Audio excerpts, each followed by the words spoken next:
Hey guys, I have a fun one for y'all today, something that we worked on this year that I think we got pretty good at, but we're going to take it to the next level today.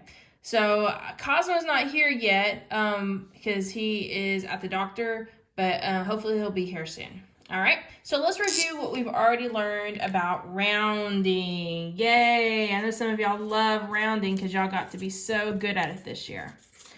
All right, so our rule that we learned is 4 or less, let it rest.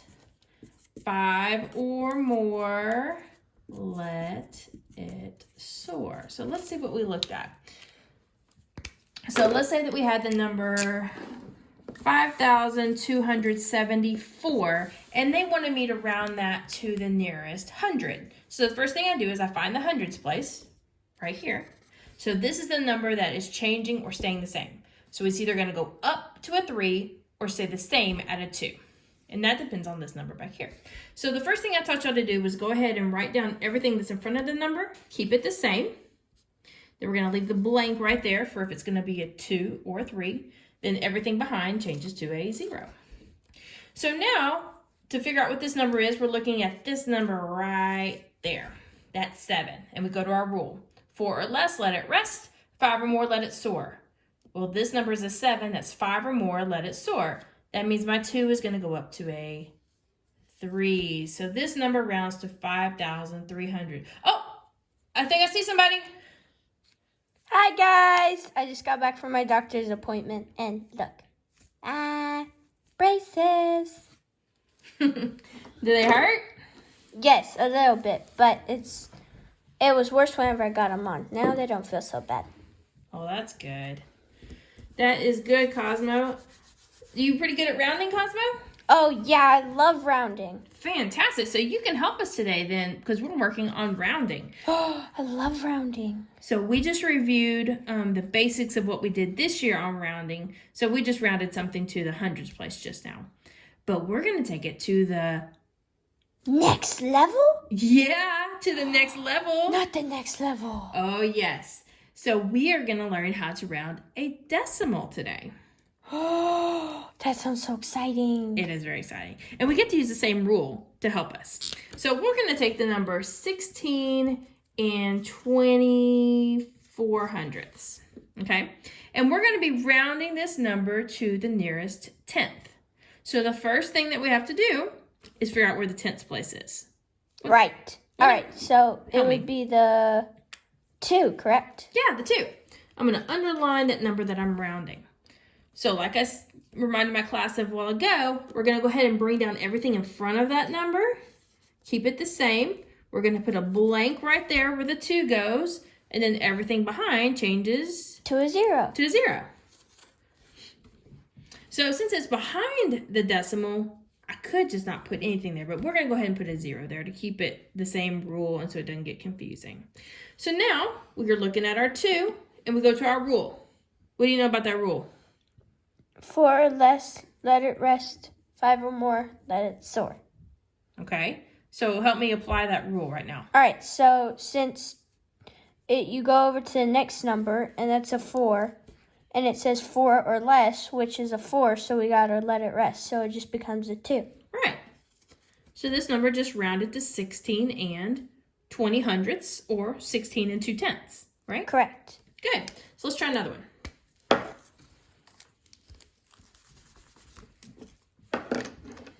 So your teeth are not sore? No, not anymore. That's good. Let's take 50 and 36 hundredths. 36 hundredths. All right. And let's round this one to the hundredths place. Okay. All right. All right. So start us off. All right. So you got to find your hundredths place, which is the 6 right there. And then you go over to your rule and you say 4 or less. Well, you go over to your next place value, which is a 0. And so it's 4 or less, let it rest. And 0 is less than 4, so you would let it rest. So it would just be 50 and 36 hundredths. Okay. So I think so to make sure my class understands what you're saying, what we do is we go ahead and put that blank right here. everything in front we're keeping the same. Yeah. And then we don't have anything behind, right? Right. Okay. So how do I figure out what this number is since there's nothing behind it?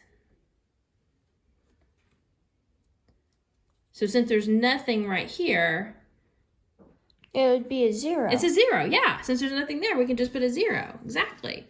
So now I think what you're saying is because it's a 0, that was 4 or less, so we let it rest, and that's why it stayed a 6. Is that what you were saying? Yes. Okay, cool.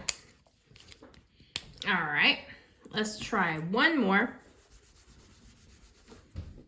All right, let's do 1,225. And we're going to round that. Well, let's do it in 900ths. And let's round that to the 10th place.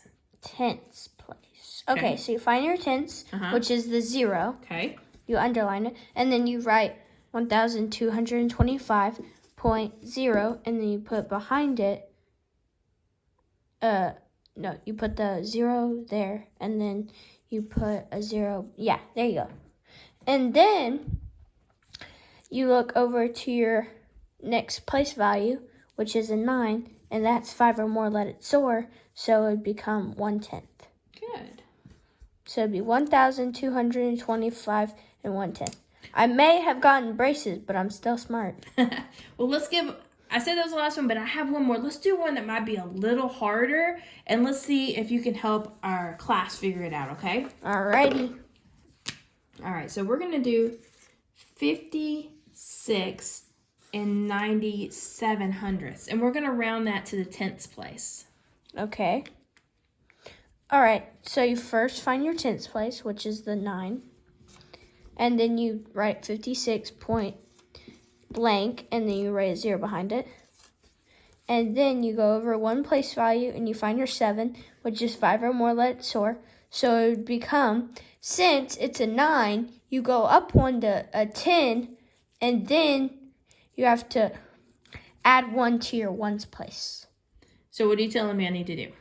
Alright, so you add 1 to your 9, and you get 10. So you put a 1 right there. I put a 1 where? Right there in that blank. I put a 1 in the blank? No, you put a 0 in the blank. What about the 1?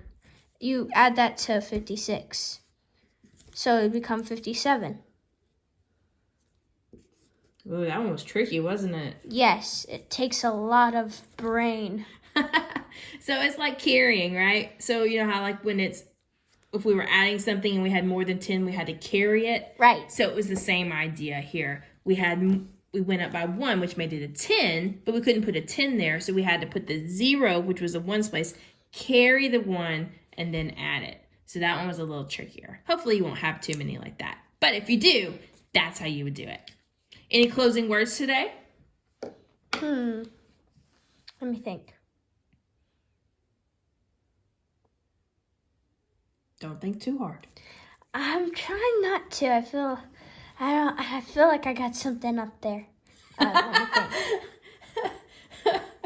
You think you got something up there, huh? Oh. Okay, I got a joke for y'all today. Okay. All right. What do you call whenever 2 dinosaurs wreck cars? What do I call? Whenever 2 dinosaurs wreck cars. Oh, I don't know. A Tyrannosaurus Rex. That's pretty good. I thought it might be something kind of like that, but I couldn't think of quite how it would go. That's good. All right, well, thanks for tuning in today, guys, for our little mini lesson on rounding. I hope you learned something that will be useful to you for next year. Until next time, we'll see you later. Bye, guys.